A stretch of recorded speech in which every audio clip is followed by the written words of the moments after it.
Monsieur Chouinard, Alexandre, merci de nous recevoir pour et au nom de la maison Phoenix.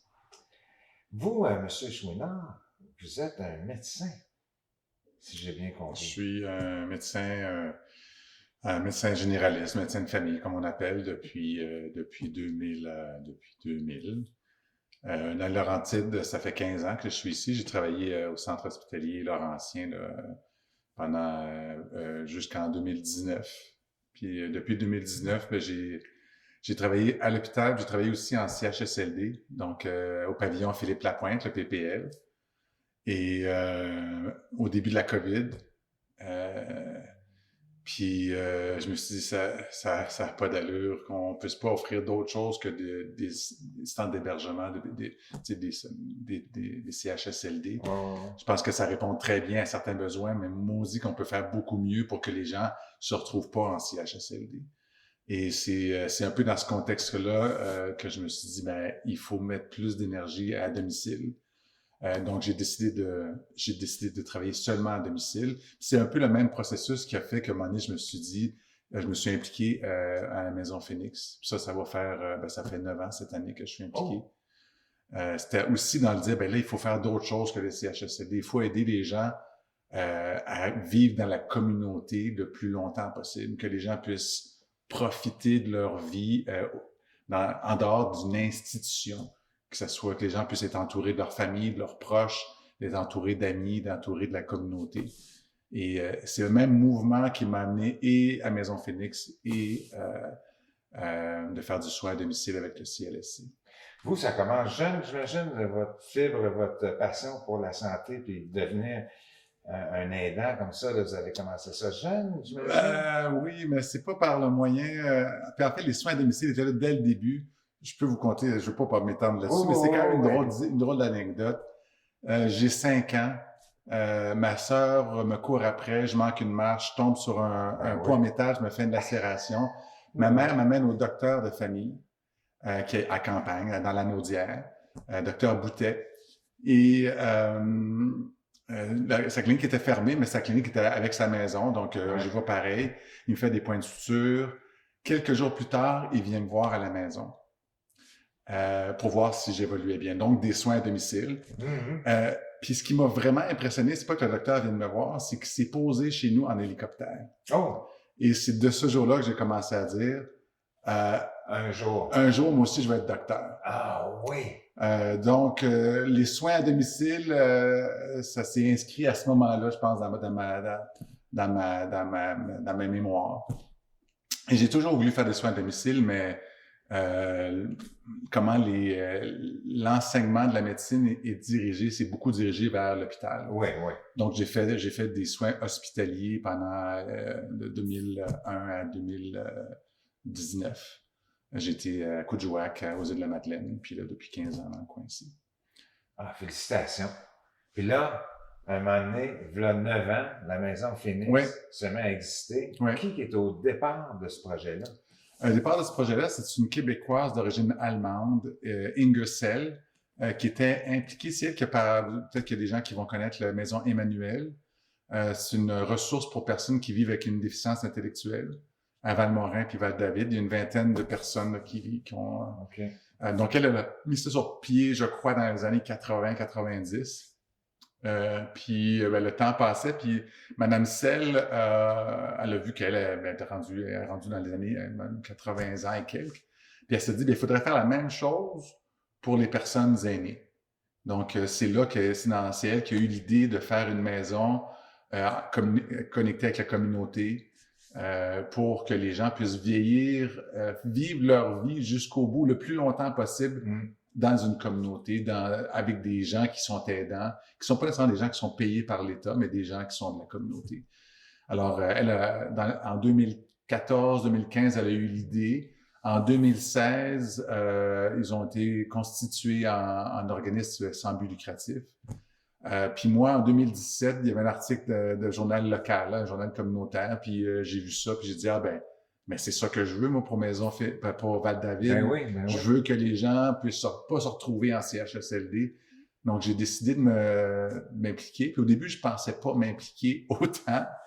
Mais finalement, ils m'ont dit, ah, ben, toi, t'as l'air pas pire, tu voudrais pas être président? Je dis, ben, OK, c'est une grosse affaire, là. Puis il y a tellement de monde qui sont impliqués depuis le début, même si des fois il y a des passages à vide un peu, on se dit, ben, ça va-tu marcher? Parce que là, depuis 10 ans, on veut construire, puis on n'a toujours pas construit. Mhm.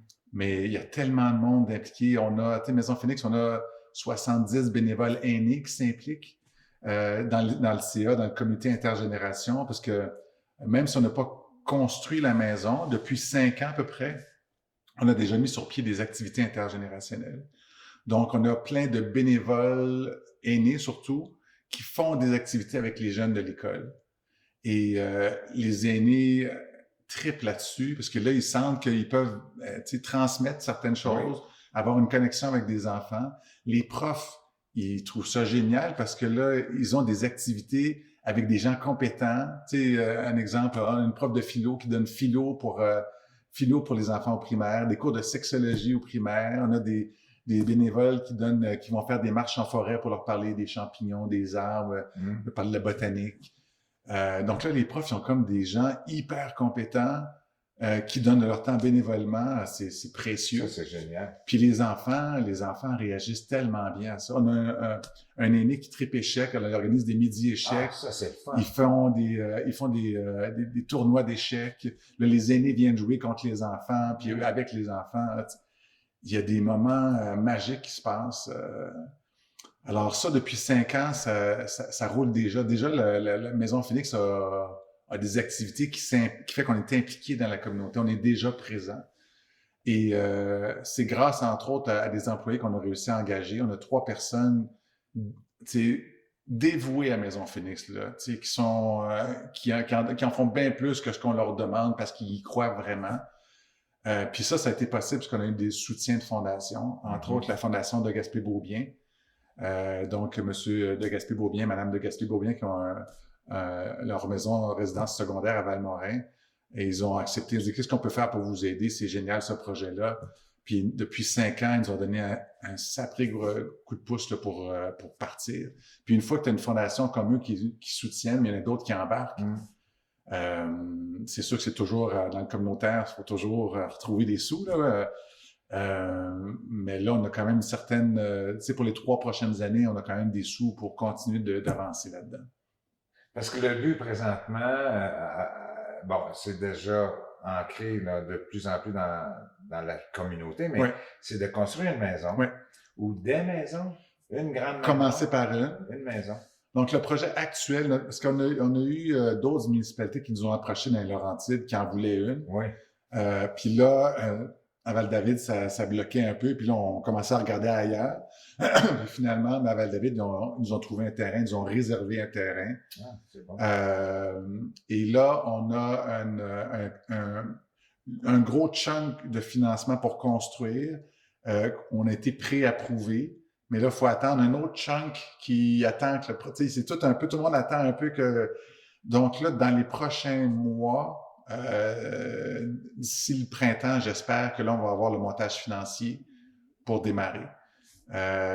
Donc, peut-être que d'ici 1 an, on pourrait avoir la première pelletée de terre. Là. Puis là, hier soir, on a une super nouvelle que le nouveau conseil municipal continuait d'appuyer le projet de Maison Phoenix. On avait un doute, on dit, ben là, est-ce que les nouveaux élus vont vouloir s'investir là-dedans? Puis là, ben, ils ont vu qu'on est une équipe sérieuse, on est un super CA, vraiment hyper compétent avec des gens dans toutes sortes de domaines. Oui, c'est qui le CA, justement? Ben, il y a Dominique Asselin, qui est un gars dans l'immobilier, donc la construction, il connaît ça. Il a été maire de Val-David, il est à Val-David depuis au moins, je dirais, 30-40 ans, donc il connaît bien la communauté. Puis lui aussi, vous voyez, Dominique, il commence à avoir des amis qui sont un peu plus âgés, puis là, il voit des gens qui doivent quitter le village parce qu'il n'y avait pas de place où il pouvait avoir un peu de soutien, un peu de service pour rester dans le village. Donc lui, ça l'a beaucoup motivé. Donc quelqu'un qui connaît la construction. Il y a Elisabeth Gibault qui, elle, est hyper impliquée dans le communautaire, qui a été impliquée dans toutes sortes d'organismes et qui connaît bien tout ce qui est l'aspect communautaire. On a une nouvelle recrue, Patrick Marié, qui est un universitaire, un prof d'université, qui est impliqué en gériatrie sociale. Donc, il est hyper compétent et formé pour être capable de tenir en compte de la réalité des aînés et comment est-ce que les aînés peuvent être soutenus dans leur communauté. On a Odette aussi, qui est notre comptable, qui était comptable pour un CIS, là, pour un centre santé et services sociaux, qui est à la retraite, puis qui nous aide à faire de l'ordre dans tous nos chiffres, là, qui commence à avoir beaucoup de chiffres à gérer. Alors, ça fait qu'on est plus solide avec une équipe comme ça, puis moi qui connais plus l'aspect médical. Puis ça, c'est sans compter tous les autres bénévoles là, qui sont impliqués il y a vraiment tellement de gens, des profs à la retraite. On a eu depuis 10 ans sur le CA, il y a eu des urbanistes, il y a eu d'autres personnes impliquées dans le communautaire, d'autres gens en comptabilité. Donc, vraiment un soutien de la communauté qui nous permet d'avancer. Là, ce qu'on veut construire, donc, c'est une résidence pour personnes aînées en perte d'autonomie. Une résidence aussi du logement social, donc du logement qui est accessible pour les gens, pas que ça coûte 3-4 000 $ par mois pour avoir, parce que on veut offrir certains services, ou on veut qu'au moins que certains services soient accessibles facilement, les repas, le loisir, qui seraient assurés par les activités intergénérationnelles en grande partie. Ben oui.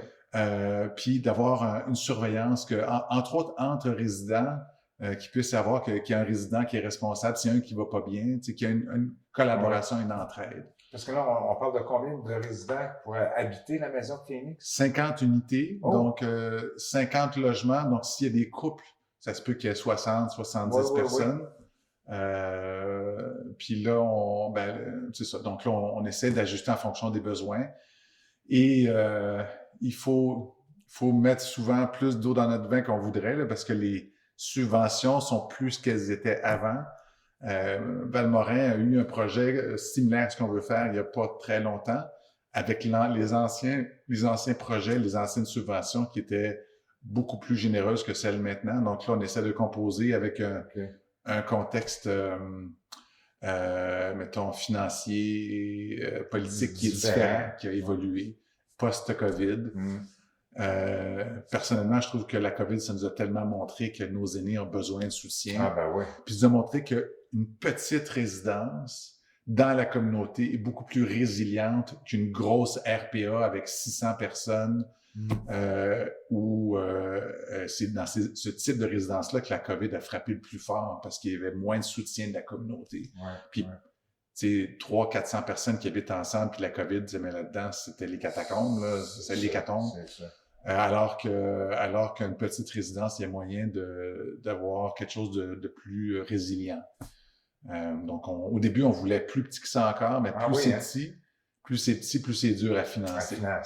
Puis on nous poussait pour faire une résidence à 100 unités, puis on trouvait que 100 à Val-David, ça commençait à être pas mal gros. Là. Donc là, on a dit, 50... 50-60, c'est quand même déjà gros. Là, je pense que c'est pas mal gros déjà. Puis c'est comme le minimum pour que ça soit viable financièrement. C'est ça. Parce que là, on veut... Est-ce que vous allez avoir comme des appartements, là, si on veut? Est-ce que tous les appartements seront au rez-de-chaussée?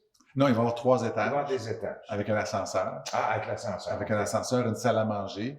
Puis ce qu'on veut, c'est que les gens puissent partager au moins un repas par jour ensemble. Oui. Pour créer cet effet de communauté. C'est dynamique, ben oui. Oui. Et donc, 3 étages. Donc, le terrain qui a été réservé, si vous placez l'ancien mouton noir, là, celui qui a passé au feu, en arrière du mouton noir, il y a un grand boisé. Alors, c'est ce terrain-là que la municipalité nous a réservé, qui n'est pas encore officiellement à nous, mais c'est vers ça qu'on s'en va. Le projet initial, c'était de construire à côté de la nouvelle école, sur la Sapinière, mais là, c'est un dossier qui est complexe au niveau juridique, puis la municipalité aimait mieux que... Puis, ce qui fait du sens avec ce terrain-là, c'est qu'on sera à côté du Havre, qui est une résidence pour personnes aînées autonomes. Puis, il y a aussi le HLM qui est juste à côté, qui est Donc, tout ça pourrait faire un tout cohérent. Et les services que nous, on voudrait rendre disponibles pourraient servir aussi aux autres personnes du Havre et du HLM. Donc, ce qui fait beaucoup de sens pour nous là, de se retrouver là.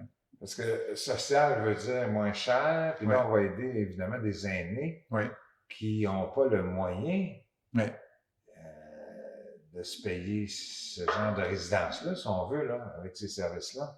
Donc, ça va être plus accessible et les gens, une bonne partie des loyers, que le pourcentage n'est pas encore déterminé, mais une bonne partie vont avoir accès au PSL, le programme de supplément au loyer, ce qui permet aux gens qui ont moins de moyens de payer leur loyer puis de rester avec des sous pour vivre, pour pas que le loyer prenne tout leur revenu. Parce que là, on s'en va vers une augmentation d'aînés au Québec. Majeure. Hein? Surtout dans les Laurentides, où il y a beaucoup de gens qui habitent à Montréal, qui veulent prendre leur retraite dans les Laurentides. Oui. Il y a beaucoup de gens qui ont vécu à Montréal, qui ont leur chalet dans les Laurentides, puis ils vieillissent, puis à un moment donné, ils sont plus capables dans leur chalet. Ouais. Puis là, il faut leur trouver une place. Puis Maison Phoenix, ça va être ce genre de place-là. Puis nous, on veut favoriser, on veut prioriser les gens qui sont déjà dans la communauté. Mm-hmm. On veut d'abord que les aînés qui sont déjà à Val-David puissent d'abord, eux, trouver une place. Puis s'il reste des logements de libre, des gens qui viennent un peu plus loin. Parce que, bon, il n'en manque pas d'aînés, là, à Val-David. Non. Moi, c'est ça, mon travail de soins à domicile, je le vois, la réalité, là, les gens, c'est ça que les gens veulent rester chez eux. Alors, c'est sûr que de passer de chez eux à un appartement 3,5, 4,5, c'est un gros step. Mais ce qu'on veut, c'est créer un endroit accueillant où les gens peuvent se sentir entourés de la communauté. Comme dans une société, une micro-société. Oui, puis on veut pas que les gens soient isolés. On veut favoriser le plus possible, grâce aux activités intergénérationnelles, un lien entre les enfants, les ados, les familles, que Maison Phoenix soit un lieu de rassemblement.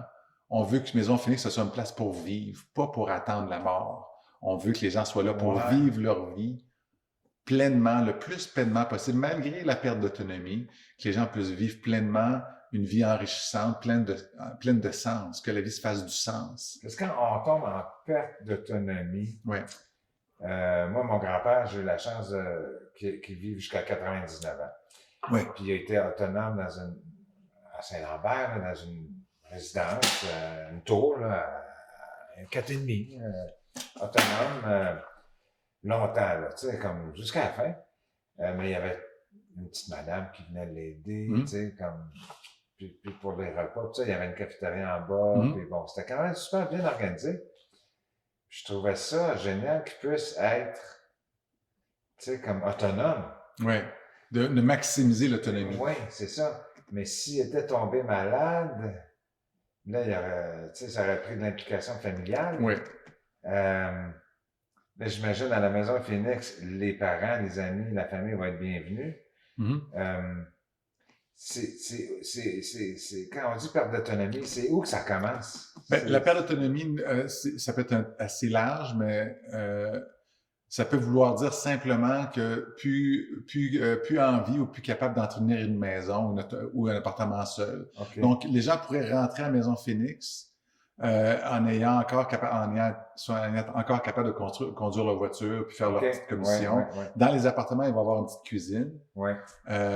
Mais ce qu'on veut, c'est que les gens puissent, s'ils ont besoin de manger, qu'ils puissent avoir un repas disponible. Et puis, si la perte d'autonomie augmente, mais qu'on puisse, avec le CLSC, le service de soutien à domicile, avec la communauté, la famille, qu'on puisse soutenir ces gens-là pour éviter des déménagements répétitifs.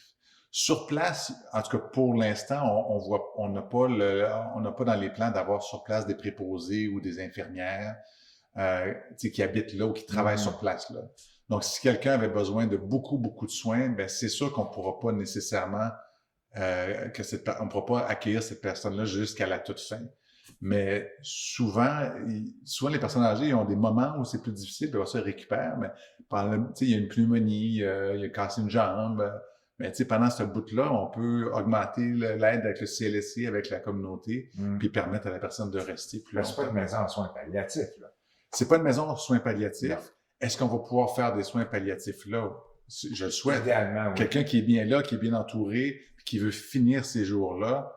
Les soins palliatifs, ça veut juste dire une approche où on favorise la qualité de vie. Oui. À la toute fin de vie, donc, souvent, on fait que des interventions pour favoriser la qualité de vie. Mm. Il y a peut-être plus d'interventions pour faire prolonger la vie, mais de s'assurer que la personne, on répond bien à ses besoins, ben, il y a moyen de faire ça dans la Maison Phoenix. C'est sûr que c'est qu'il y a quelqu'un qui a des besoins plus grands que ce qu'on est capable d'offrir, ben, il va falloir passer le flambeau à d'autres personnes. Parce que les aînés veulent rester à la Ouais. maison. Ouais. La majorité des gens. Ça, La j'entends grande beaucoup ça, majorité. là. La grande majorité. Puis ce qu'on veut, c'est créer un milieu où les gens se sentent chez eux. Même si c'est plus leur maison, qu'ils se sentent vraiment chez eux, qu'ils se sentent impliqués, qu'ils se sentent partie prenante de la vie qui se passe là. Qui sont pas juste des bénéficiaires qu'on les prend en charge, mais que eux-mêmes puissent participer.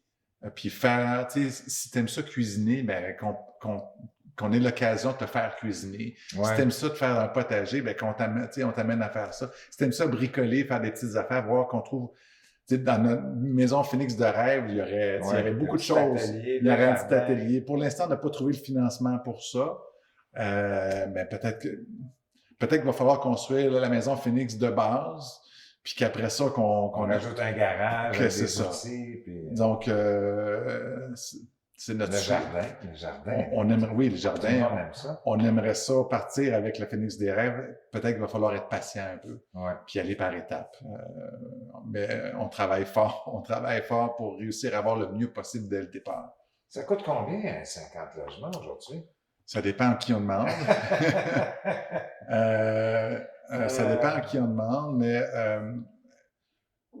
notre projet pour 50 logements, ça va être entre 20 et 25 millions. Quand même. Hein? Ouais. Puis là, on a à peu près la moitié de pas mal trouvé. Il va y avoir l'hypothèque. Puis il va y avoir le soutien de la communauté aussi. Une des super bonnes nouvelles, c'est que dans les anciens programmes, il fallait que la municipalité mette une part importante de la contribution. Du financement. Mais il y avait le MAMACH, le ministère des Affaires municipales et de l'Habitation, qui donnait une enveloppe à la municipalité, qui le redonnait comme contribution. C'était pas pire. Ça a été coupé. Donc là, il fallait que la municipalité mette tous les sous sur la table. La municipalité dit, bien là, c'est impossible. Là, ce qui vient de changer dernièrement, c'est que là, la contribution qu'on pourrait avoir du fédéral pourrait compter comme la contribution du milieu. Là, ça vient nous sauver un peu. Ça l'aide, ça. Alors, pour la municipalité, ça serait beaucoup plus facile d'embarquer s'ils n'ont pas à mettre toute la contribution du milieu.